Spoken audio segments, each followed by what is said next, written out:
isang ina kung saan nga ay nanggaling ang buhay nitong si Baby Elise, di ba? Pero ang nakakatuwa dito, parehas kayo na kahit pa nga limitado ang mga resources, kayong mag-asawa, Joy, natutuwa pa rin ako dahil wala sa inyo ang sumusuko, wala sa inyo yung nagkakaaway na kapag ganito, di ba? At yun din sa mga taong mga nakapaligid sa inyo.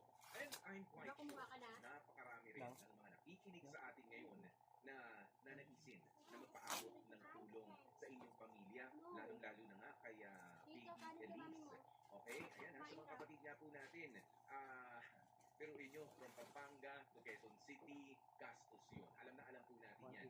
Okay? At mula sa Quezon City, pabalik na naman sa kanila sa Pampanga dahil wala naman sila matitigilan dito, mula yung sa ospital. Hindi lang naman kakain din naman syempre ang bata, di ba? Si Mami, di ba? Si Daddy.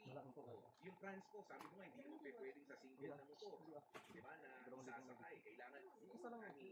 Di ba? Kaya ito, alam mo, bibigyan ka, Mami Joy, dito sa ating programa ng pagkakataon na manawagan sa ating mga kapatid na may mabubuting puso. Okay? Na mahingan natin ng tulong. O yan man ay in cash or in kind, kung paano man, tutulungan po namin natin mula dito sa Heartward Joy. Kaya naman, Joy, handahanin mo lang para sa mga nakikinig sa atin sa mga radyo, lalo na yung contact number.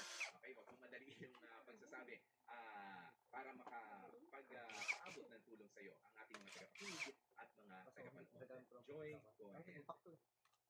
Bali, sa mga nakakanood po at nakikinig po nito, bukas po yung puso po namin na tanggapin kung sino man po yung gustong tumulong at kung ano man po yung kaya niyo pong itulong, dasal po financially.